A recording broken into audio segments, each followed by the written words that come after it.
예수님의 그 공생애 중에 한 율법사가 예수님을 시험하면서 질문을 했습니다. 선생님, 율법 중에 어느 계명이 크니까?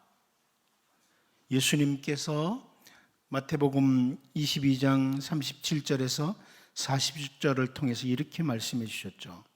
예수께서 이르시되 내 마음을 다하고 목숨을 다하고 뜻을 다하여 주 너희 하나님을 사랑하라 하셨으니 이것이 크고 첫째 되는 계명이요 둘째도 그와 같으니 내 이웃을 내 자신같이 사랑하라 하셨으니 이 두 계명이 온 율법과 선지자의 강령이니라. 우리가 잘 아는 말씀입니다. 하나님 사랑, 이웃 사랑. 이것은 하나님의 백성이 하나님의 말씀을 따라 올바로 살아가는 모습입니다. 동시에 이것은 하나님의 백성으로서의 아름다운 삶의 모습이기도 합니다.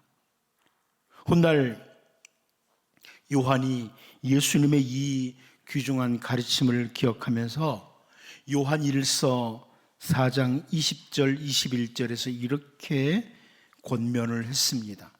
누구든지 하나님을 사랑하노라 하고 그 형제를 미워하면 이는 거짓말하는 자니 보는 바 그 형제를 사랑하지 아니하는 자는 보지 못하는 바 하나님을 사랑할 수 없느니라. 우리가 이 계명을 주께 받았나니 하나님을 사랑하는 자는 또한 그 형제를 사랑할지니라. 참 어려운 말씀이죠. 여러분, 하나님 사랑하시죠?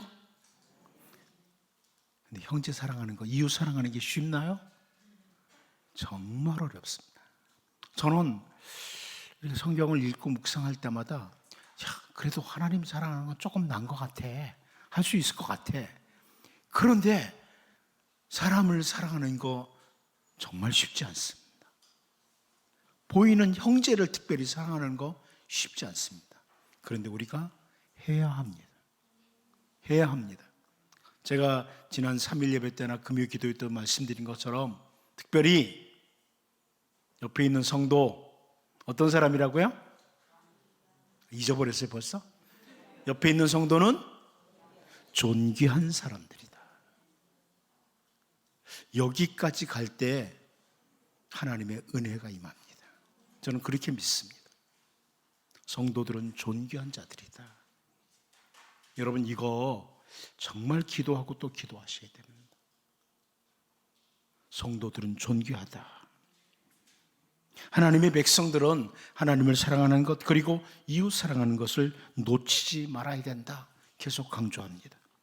그런데 죄로 가득 찬 세상에 살면서 사람들은 하나님 말씀을 놓칩니다.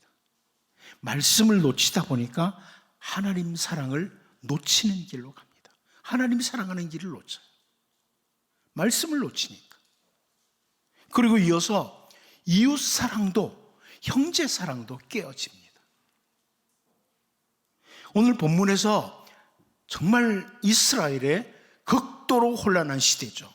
선지자 미가가 극도로 혼란한 시대의 모습, 죄로 인해서 혼란한 어둠이 가득한 시대의 모습을, 이 모습이 이스라엘 공동체에 나타나는 것을 보면서 우리를 돌아봐야 됩니다. 그리고 다시금 이 땅에 살아가면서 하나님 더욱 사랑하고 이웃을 더욱 사랑하는 정말 하나님의 은혜가 임할 만한 주님의 백성들로 살 수 있기를 바랍니다. 그럼 그 시대가 어느 시대냐? 첫 번째로 보면 서로 믿지 못하는 시대라는 겁니다. 서로 믿지 못하는 시대다. 제가 설교하기 전에 이 말씀 나누기 전에 먼저 옆에 사람 보시죠. 한 번만 보세요. 믿을만 해요? 못 믿겠어요? 믿을만 해요, 이 사람? 그냥 믿어요? 네. 오늘 본문 5절을 한번 볼까요? 같이 봅니다. 시작. 너희는 이웃을 믿지 말며 친구를 의지하지 말며 내 품에 누운 여인에게라도 내 입의 문을 지킬지어다. 이 무슨 말씀입니까? 하나님의 백성은 믿지 말고 살아라 서로, 이런 말씀입니까? 절대 그런 의미가 아니죠. 이런 시대가 됐다는 거예요. 선지자 미가 때 이웃, 친구, 품에 누운 여인, 여러분, 이 사람들은 한마디로 가장 가까운 사람들을 가리켜요. 가장 가까운 사람들인데 믿지 못하는 시대가 됐다. 아무리 가까운 사람이라도 야, 믿지 마, 그 사람. 순 거짓말만 해. 의지할 수 없는 시대라는 겁니다. 속에 있는 말도 할 수 없는 시대라는 거예요. 이것은 죄로 인해서 혼란한 이스라엘 공동체의 모습을 지적하는 겁니다. 하나님께서 태초에 흙으로 아담을 지으셨습니다. 그런데 창세기 2장 20절 21절을 보면 아담이 모든 가축과 공중의 새와 들의 모든 짐승에게 이름을 주니라. 아담이 돕는 배필이 없으므로 여호와 하나님이 아담을 깊이 잠들게 하시니 잠들매 그가 그 갈빗대 하나를 취하고 살로 대신 채우시고, 이렇게 말씀합니다.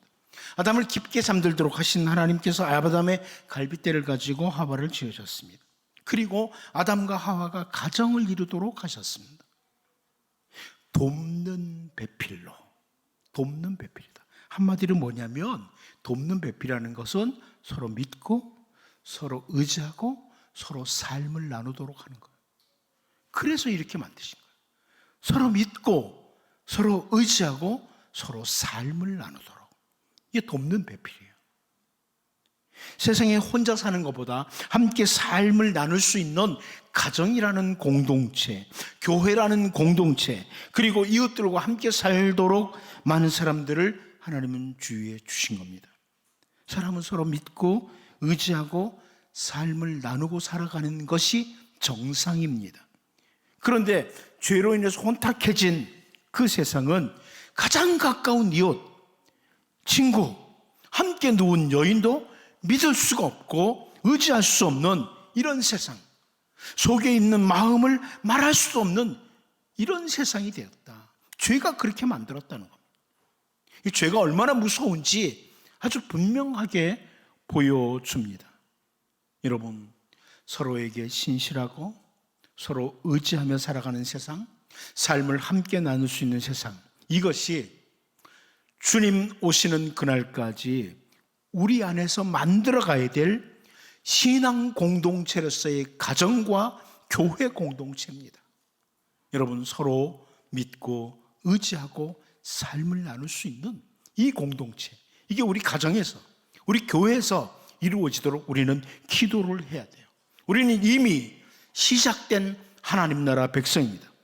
죄를 멀리하고 아름다운 주님의 백성의 공동체를 이루어감으로 서로 믿고 의지하고 서로 삶을 나눌 수 있는 이런 우리 신앙의 가정 공동체, 신앙의 교회 공동체를 함께 만들어가는 우리 모두가 될 수 있기를 바랍니다.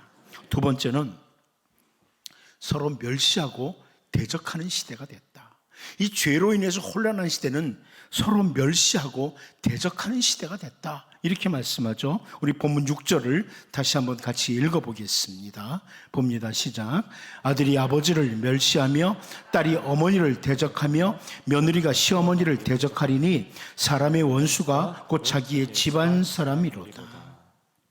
여러분, 자녀들은 부모를 공경하고 존경하는 것이 옳다는 것, 딸이 어머니를 사랑하고 살아가는 것, 며느리가 시어머니를 사랑하는 것이 옳다, 이게 옳다는 것 모르는 사람이 없죠? 없으시죠? 이곳에 있는 며느리들은 에이, 시어머니는 사랑할 수 없지, 이러세요? 근데 사실은 옳은 겁니다, 여러분. 사랑하고 사는 게 옳은 거예요. 여성도들이 아멘을 안 하는데 시어머니 사랑하는 게 옳은 거예요? 예, 그게 옳은 거예요. 그런데 우리에게 들어온 죄가 마땅한 것을 파괴해 놓습니다. 기억하셔야 됩니다. 이 죄가 마땅한 걸 파괴해요. 이 멸시하다는 단어는 가볍게 여긴다는 히브리어 단어예요. 가볍게 여긴다. 그리고 딸이 어머니를 대적했다. 며느리가 시어머니를 대적했다 했는데 이 대적하다는 단어는 자리를 박차고 일어선다는 거예요. 여러분, 절대 시어머니 앞에서 자리 박차고 일어나지 마십시오. 그러면 안 됩니다. 자리를 박차고 탁 일어나서 대적하는 모습, 이것을 보여주는 히브리어 단어예요. 우리가 잘 알다시피 하나님의 백성은 십계명 가운데 출애굽기 20장 12절을 통해서 네 부모를 공경하라. 그리하면 네 하나님 여호와가 네게 준 땅에서 네 생명이 길리라. 이렇게 말씀하고 있습니다. 사람과의 관계에서 첫 번째 계명이에요. 사람과의 하나님을 향해서 안식일을 기억해서 거룩히 지키라, 여기까지 계명이 있고, 사람과 관계에서 첫 번째 계명은 네 부모를 공경하라는 겁니다. 그런데 죄는 하나님과의 관계도 깨뜨리지만 사람들과의 관계도 깨뜨리되, 자녀들이 부모를 대하는 태도가 가볍게 여기거나 대적하는 세상, 이렇게 만들어 놓은 겁니다. 여러분, 죄의 결과를 보셔야 됩니다. 죄의 결과라는 것을 볼 수 있어야 돼요. 성경이 그렇게 말해요. 우리가 말씀 안에 있으면 이런 세상이 아니라는 거예요. 그런데 말씀에서 벗어나서 죄에 빠졌을 때 이런 세상이 됐다는 거예요. 요즘 며느리들은 시금치도 안 먹는다면서요. 희자가 들어가서. 그런데 이게 죄로 말미암아 나타나는 현상이에요. 죄로 말미암아. 그러니까 우리는 거기서 역행해야죠. 당연히 부모를 공격하는 게 마땅한 겁니다. 죄가 이렇게 만들어놨구나, 나는 그러면 안 되겠구나, 이런 자세를 가지고 살아야만 돼요. 잠언 23장 22절을 보면 너를 낳은 아비에게 청종하고 내 늙은 어미를 경히 여기지 말지니라, 이렇게 권면하고 있습니다. 죄로 인해서 혼란한 시대, 부모를 가볍게 여기고 대적하는 모습을 보인다. 이것을 보면서 우리가 주님 안에서 부모님을 공경하고 순종하는, 죄에 빠진 인간이 아니라 죄를 거스르고 역행하는, 죄와 싸우는 하나님 나라 백성으로 살 수 있기를 바랍니다. 마지막 세 번째, 한 가지 더 봅니다. 서로 미워하는 시대가 됐다. 죄로 인해서 혼란한 시대는 서로 미워하는 시대가 됐다, 이렇게 표현합니다. 우리 본문 6절을 다시 한번 읽어보도록 하겠습니다. 봅니다. 시작. 아들이 아버지를 멸시하며 딸이 어머니를 대적하며 며느리가 시어머니를 대적하리니 사람의 원수가 곧 자기의 집안 사람이로다. 아무리 원수들이 공격을 해도 집안 사람들은 같은 편이 돼요. 맞죠? 누군가 나를 공격하면 집안 사람들이 같은 편 되죠? 맞나요? 여러분 집은 안 그래요? 누가 공격하면 남편이 되게 좋아해요? 우린 집안 사람들은 같은 편이에요. 사무엘상 22장 1절을 보면 그러므로 다윗이 그곳을 떠나 아둘람 굴로 도망하며 그의 형제와 아버지의 온 집이 듣고 그리로 내려가서 그에게 이르렀고, 이렇게 말씀합니다. 여러분 잘 아는 다윗과 아둘람 공동체예요. 아둘람이라고 하는 큰 굴이 있죠. 그런데 다윗이 사울의 공격을 피해서 아둘람이라는 그 굴 속에 도망쳐서 숨어서 지내게 됩니다. 그때 제일 먼저 달려온 사람들이 형제, 아버지, 온 집입니다. 이렇게 달려왔어요. 물론 이 가족들 말고도 억울함을 당한 사람, 빚진 사람, 이런 사람들이 몰려와서